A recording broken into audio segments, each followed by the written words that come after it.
Hello everybody, and welcome back to the In Alignment channel.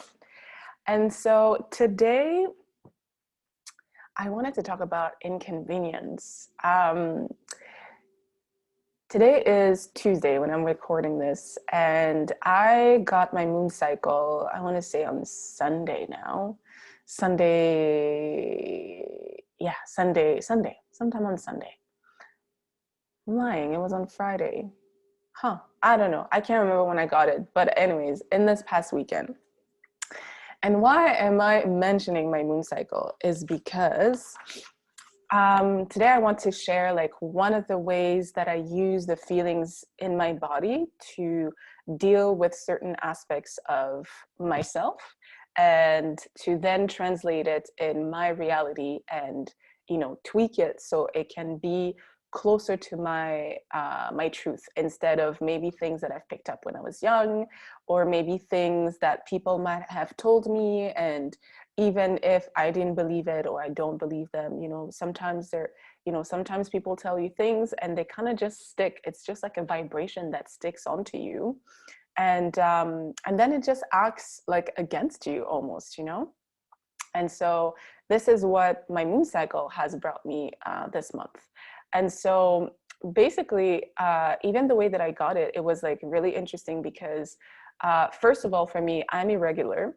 And so, sometimes it just shifts around throughout the month. Like sometimes it comes at the beginning of the month, and sometimes it comes in the middle, and sometimes it will come at the end of the month. But usually I'll know because I'll feel it in my body and I'll feel it when it comes. But in the last few months, I would say, if not the last year, definitely in the last 6 months at least, I haven't had the same telltales, I guess, that I usually have. And what I mean by that is that before I used to, first of all, I used to get bloated like no one's business. And I think a lot of women will, relate to that. We get bloated when, we're in our time of the month, or like when it's like the week before when we're PMSing, right? And but that week prior to the actual cycle, I would get hungry like an ogre, and I would eat so much, and it always felt like I just had this endless vortex of some sort, or like endless black hole in my stomach, because it's like I would eat and eat and eat, and I don't even feel when I'm full. And the other thing was that I would always, like in the beginning, I used to crave a lot for chocolate. And when I was younger, like maybe in my teenage years, like late teenage years to, I want to say like mid 20s ish, I I needed to eat chocolate, and it wasn't like good chocolate. It was just like candy. Now I know that this is called candy. It's not chocolate. Things like, Mars bars and O. Henry, and oh my God, I had a moment with Mr. Biggs, and is it Mr. Big? Mr. Big or Big? I don't know. This chocolate too. And then later on, as also my diet changed and my habits changed, it then became like just like dark chocolate. I could not have candy because it was like too sweet. And so, but I needed like, my intake, my quota of dark chocolate. And also it was usually accompanied by something greasy. Like I needed to have like pizza or burgers, or like something heavy and something greasy. But then, my vibration has changed. And I don't know if it's still, I feel like maybe it's still going to change. Like, I don't know how it can evolve even more from now. But anyways, with everything that I've been doing and I keep doing, now I don't have those cravings. Even chocolate, it's like really, really rare. And if I do have a chocolate craving, like this time around, which was surprising actually, because this has been the first time in a very long time that I crave for chocolate. But it's not a big, it was nothing like a big amount of chocolate. It was just like maybe like a little piece or like a little bite, and it was mainly for sugar, I want to say, because there was a day where I was eating fruits, and that would be good. So anyways, all that to come back to, so this is like one of the ways that you know, that I kind of observe, and, you know, and I use what I'm observing as, I guess, like as a platform, or not as a platform, but as like as something like a, I can't, the word is not coming right now, but anyways, I just use it to then dig deeper within myself, because there's like a certain way that I'm used to feeling, or reacting, or just like feeling in general, right? So with this moon cycle, the week before, there was like nothing too extravagance that really piqued my I guess like my attention, you know.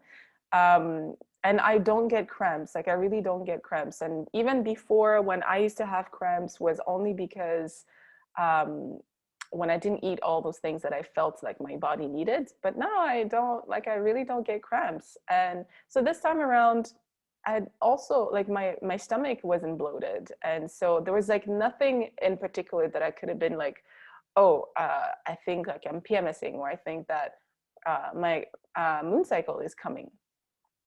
But on the day of, so I want to say that it was Friday, because yeah, it was Friday, because I had a meeting. So on the day of, so I'm getting my stuff ready. And, you know, by now, if you've watched a few of my videos, you know that I speak to my spiritual guides, and I refer to my spiritual guides as my people. So my people say, you know, take some, what do you call them again in English? Um,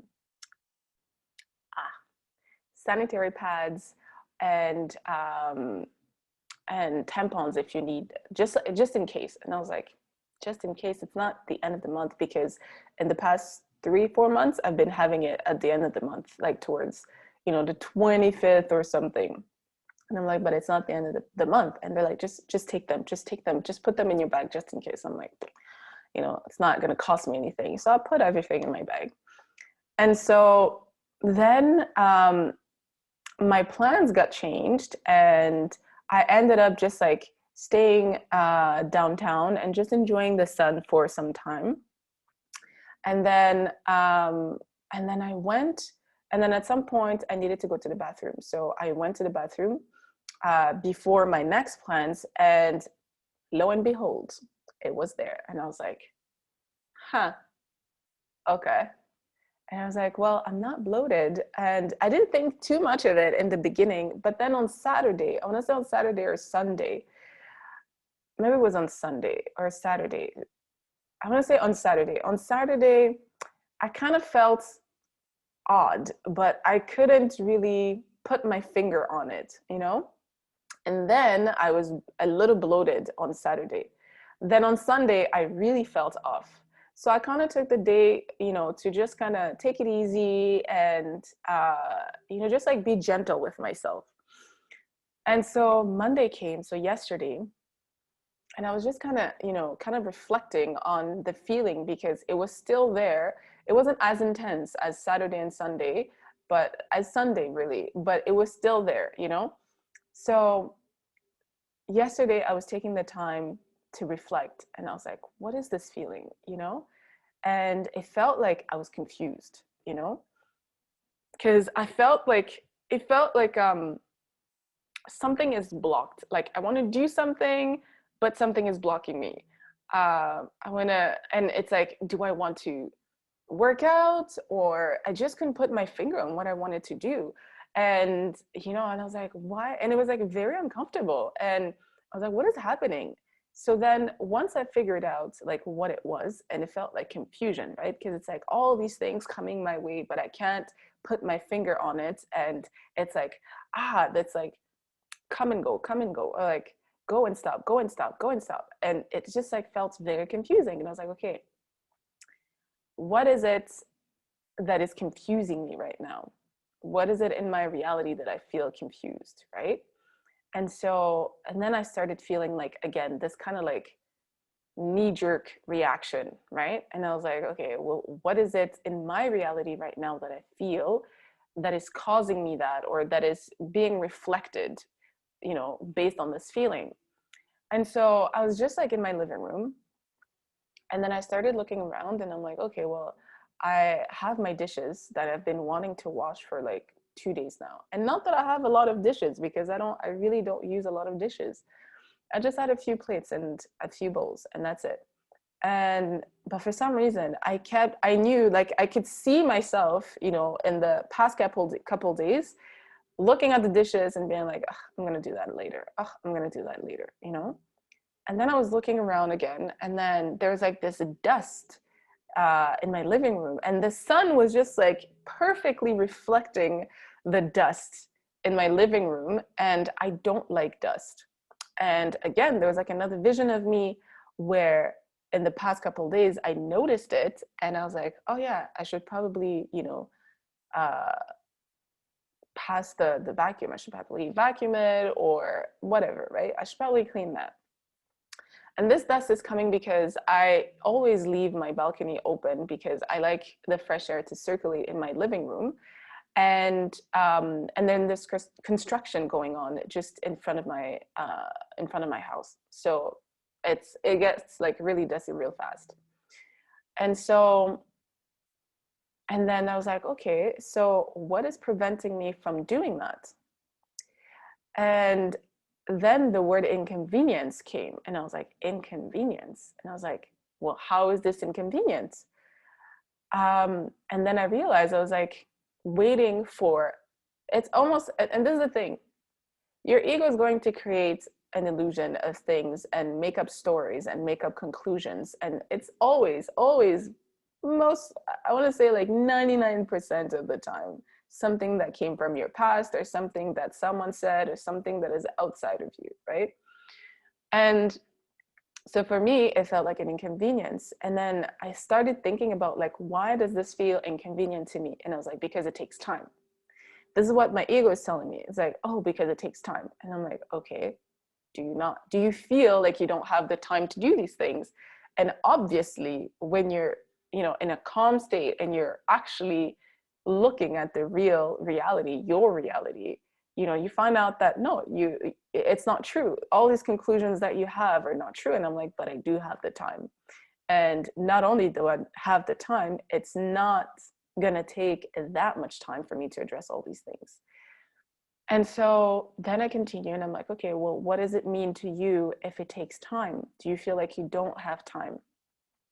And so now, so I took some notes here to make sure that I don't forget what I wanted to say. So actually, before I go there, so then I started looking for other things and other areas in my life right now where I felt that, you know, there's an inconvenience, or there's something that I wanted to do and I stopped myself from doing it because it feels inconvenient. And the other thing was running. I've been wanting, and I can feel the sensation in my body that my body really wants to run, because I love sprinting. I really do.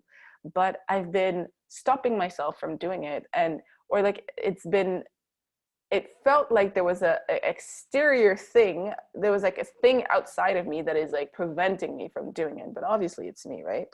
And usually I just like stay calm and I don't stress about it, because I know that I will address it and it will come to the surface at some point, right? So running, first thing when I wake up, because I love working out in the morning, or whatever my morning is. I love working out first thing when I wake up, before I eat. And so this felt inconvenient because where I want to run, I have to walk 45 minutes to get there, only to enter maybe like 8 sprints and then 45 minutes back. And so again, this whole idea of time, right, being an inconvenience. And I'm like, okay. So then this is when I started having like childhood memory about time. And the thing is, one of my top love languages is time.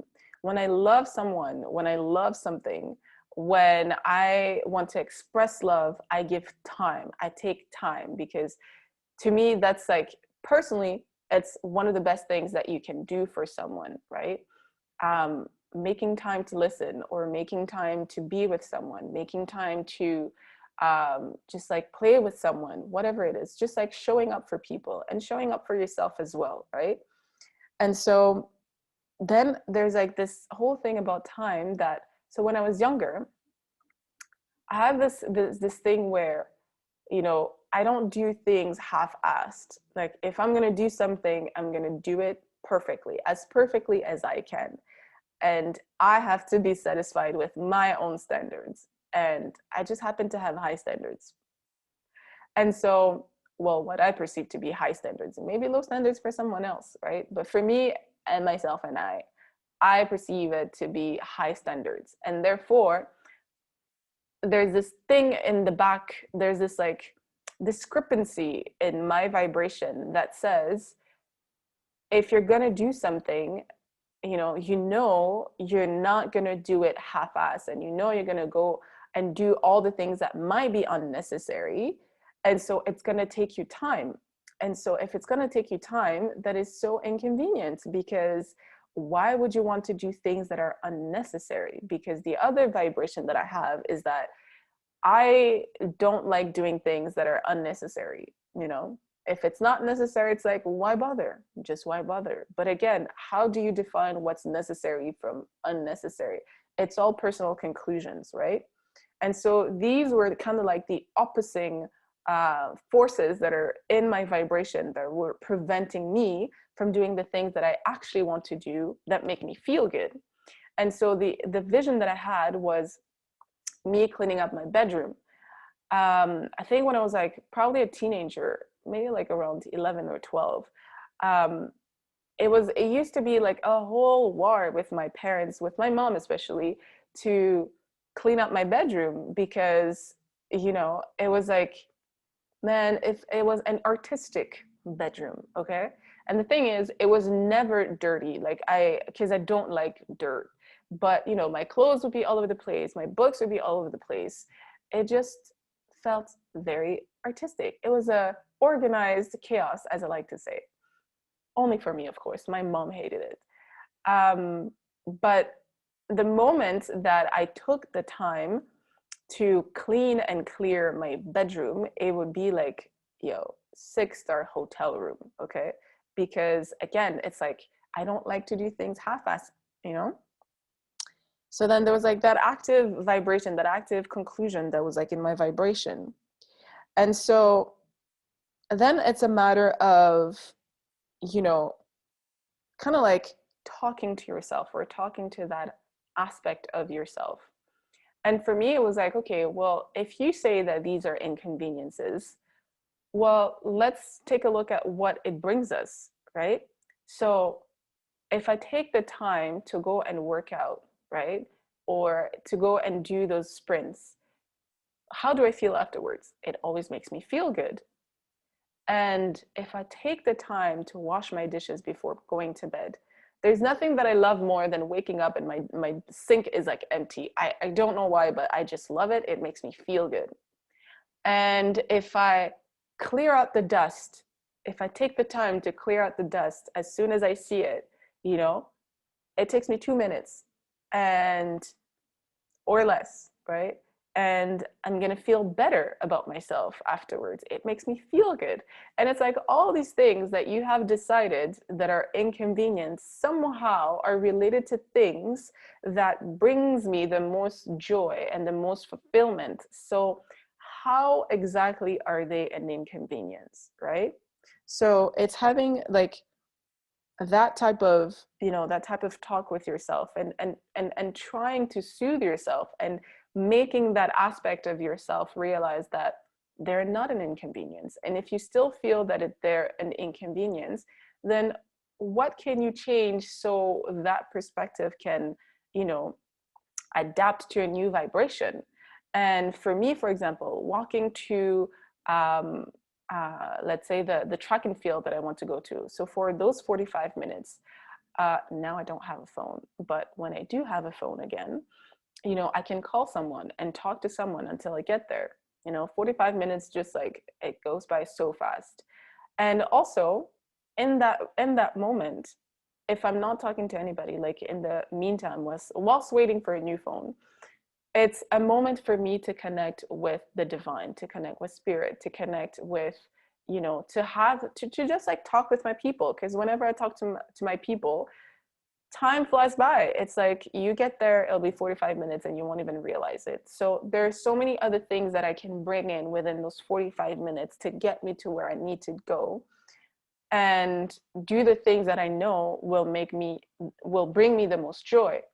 And that's the other thing too, was whether it's like manifesting something or doing whatever you're doing that might be bringing in resistance, you know, you want to find what is the discrepancy in your vibration, and then you want to soothe yourself. You want to talk to that aspect of yourself and bring in something that changes your vibration so that it's more conducive to helping you, or that it's more supportive to what you want to achieve. And the whole point is just that you either want to feel relaxed, or you want to be like joyful about it, or you just want to be happy about it whilst you get to the thing that you want, right? And so for me, that's like how I started reprogramming myself, right? And so then I focused on the prize or the reward, right? And I would focus more on the feeling of when I'm sprinting, for example, and you know, instead of focusing on the walk to get there. Or I would focus on how I feel when I wake up and I see that my sink is empty, rather than me like envisioning me doing like washing my dishes in the evening. And so yeah, and so because at the end of the day, you know, I fully believe that I or not even believe, like I honestly love myself. And so, and this is why I always also take the time to face all these aspects of myself, because it is a way that I show myself love. And it's like, okay, well, if there is a vibration that is active within myself, you know, that is opposite for me showing myself love, then I want to face that. Like, I want to see what it is so that I can change it, so I can clean it up a bit, so I can align it better, right? Because, you know, if I say that I love myself, but I'm not doing the things that actually, you know, make me feel good or that are bringing me joy and fulfillment, then how much do I really love myself, right? So, yeah. So then basically this is like what I wanted to share, I guess. Yeah. And so just like I really want to encourage you to, you know, take the time, really to take the time for yourself, and, you know, see if it's not like someone who's triggering you, if it's not a situation that is triggering you, if it's not circumstances that are triggering you. Sometimes it's just like feeling in your body. Like recently, I started feeling my hip, my left hip, where I had an injury a year ago. It was like starting to feel sore again. And I was like, oh, okay. So, you know, the lesson for me at that time was that I needed to slow down my thought process. And so when I realized that it was like being sore and kind of not in pain, just like sore, I was like, okay, well, there's still something else in my vibration that is, you know, activating, or that is like that has my thought process going like really fast. And it's something that that as soon as I felt it, I addressed it, right? And so when I did realize that, yeah, my thought process, my thought pattern was like picking up the speed, picking up the momentum, and I had to slow it down, because, you know, that was the lesson that my hip brought me. And then one way that I noticed it is that even when I was thinking about things, or as I was reflecting, or as I was talking to my people, you know, I wouldn't finish my sentences, or it's almost like I would block even their sentences, and they had to tell me, they're like, Kenny, just relax. Let us finish speaking. Let us finish our sentences. Like, every word, we know that you know, but this is like for your thought process as well. You need to let us finish our sentences. And I was like, my bad. I didn't mean to, you know? So, but throughout this whole process that I was doing with, you know, the idea of inconvenience, or the feeling of inconvenience, this conclusion that I made when I was younger, um, I realized that, you know, there was like some thought processes that came up as well. And, you know, because I heard like, oh, you're lazy. And that's something that my parents used to tell me, like, oh, why are you being so lazy? Because, you know, why are you sleeping that much? Why are you sleeping? Why are you waking up so late? Stop being lazy. Do this and do that. And again, like, you know, like looking back, they didn't know any better in the sense that I wasn't lazy. I was never a lazy person. But back then, now they know, at least my mom knows. Back then, I used to have so much fear of the spiritual experiences that I had that I would only be able to sleep like at 6 a.m. And so I would wake up like at 12 or 1 or 2 p.m. even sometimes, which is like, you know, for a normal teenager, it's like normal. You have like 8 hours of sleep and that's normal. But they would perceive it as me being lazy because I'm waking up so late and they don't know what's going on like in the nighttime, right? They didn't know. And because I didn't know how to explain it, right?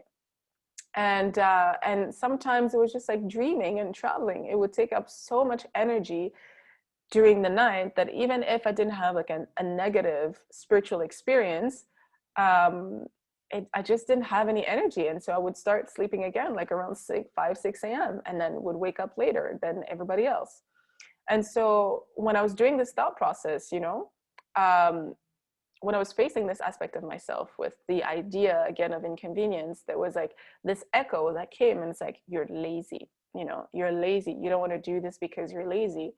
And then I was like, no, I'm not lazy. Like, who told you that? Like, we're not lazy. And so I started like, you know, pointing out, I started looking at searching for all the memories in my life where I proved to myself that I'm not lazy. And I was like, where are you taking this laziness from? Like, why? And it wasn't even a belief system. That was just like an echo. And then that came and then it kind of left the way that it came, you know, because it was very light. So anyways, I'm going to stop rambling now and leave you with this.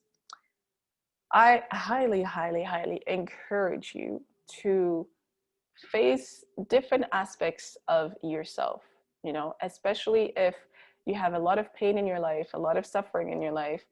If you're living like a wonderful life and you're like blissful all day, every day, 24/7, and you know, you're just like a magnificent, I don't know, bundle of joy, then that's amazing. That's amazing. For you, I don't know what to say. Just keep doing what you're doing and may you share it with everybody else so we can all benefit from that too, you know? And yeah, and for anyone else watching this, I hope this will be something that can be of benefit to you. And if you have questions on how I do this process or how to put, I know like sometimes it can be challenging to put a word on what you're feeling. So if you have any questions, just email us, leave a comment in the section below, as they say. And yeah, just connect with us on IG, connect with us on YouTube, connect with us via email. We're always happy to hear from you. And if you have any other suggestions of video that you would like to hear, please let us know. So thank you so much for your support. If you can like this video, leave a thumb up. I think that's what it is. Like this video, share the content, the positive content that we're trying to get out. That will be very, very much appreciated. And until the next video, sending you all the love and light. Take it easy.